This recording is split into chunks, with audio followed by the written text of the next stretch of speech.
सादर जय जिनेंद्र कौशल्या के राम में आप सभी का स्वागत है। चलिए आगे बढ़ते हैं और जानते हैं कि अब जो हनुमान है वह किस तरह से आगे बढ़ रहे हैं और वह अपने जीवन में किस तरह से लोगों की मदद सहायता कर सकते हैं और कर रहे हैं। तो अब जो हनुमान है वह आगे बढ़ रहे हैं। नगर से दूर चलकर उन्हें एक भयंकर वन मिला। वहाँ 2 चारण रिद्धिधारी मुनिराज 8 दिन का कठिन योग लेकर विराजमान थे।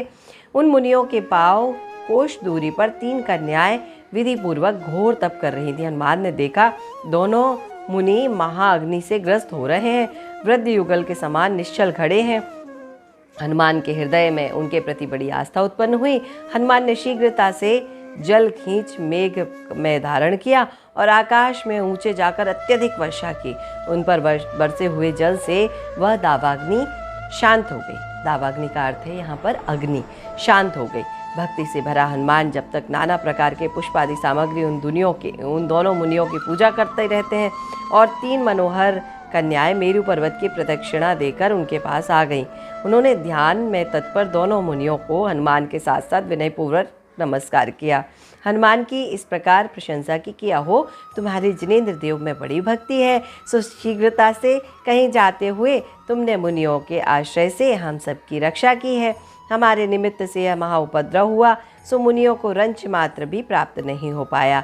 हनुमान ने उनसे इस प्रकार पूछा कि इतने भयंकर निर्जन वन में आप लोग कौन हैं?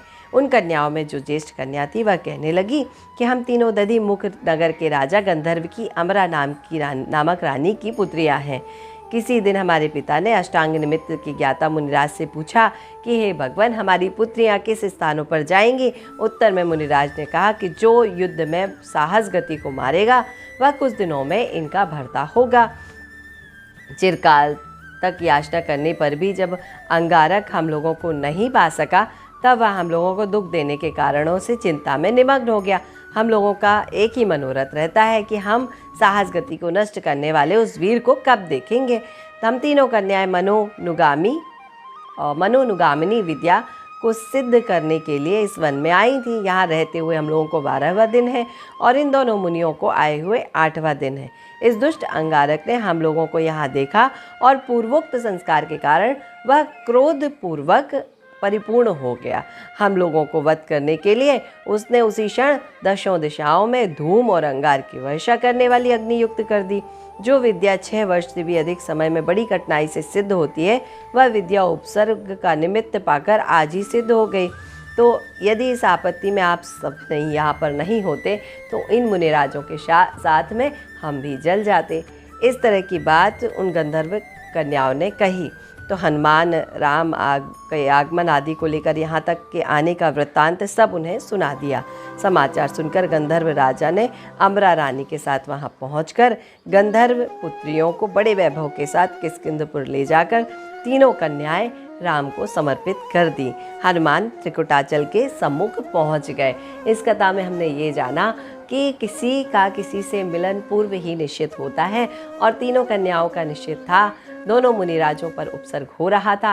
अब देखिए, हनुमान जो कि अपने किसी कार्य के लिए जा रहे थे, परंतु मुनिराजों पर उपसर्ग होता देखकर वह रुके, वहाँ पर मेघ बनाए और बरसात कर दी। उस वर्षा के कारण वह अग्नि जो जल रही थी वह बुझ गई और वह तीनों कन्याएं भी अपनी सत्यता के साथ में उनके समक्ष खड़ी हो गई।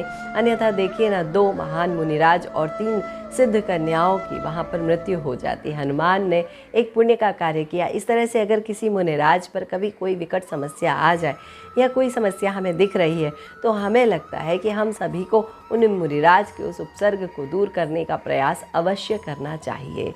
और अभी जो काल चल रहा है, कोरोना काल, अब चातुर्मास चल रहे हैं, तो हम सभी को एक बात का ध्यान रखना चाहिए कि हम मुनिराज से जितनी अधिक से अधिक दूरी बनाकर रख सकें उतनी अधिक रखें, क्योंकि इस विषाणु का किसी को कुछ पता नहीं है। तो अपनी दूरी बनाकर रखिए, मुनिराजों की सेवा करते रहिए, साधुओं की सेवा करते रहिए, साध्वियों की सेवा करते रहिए।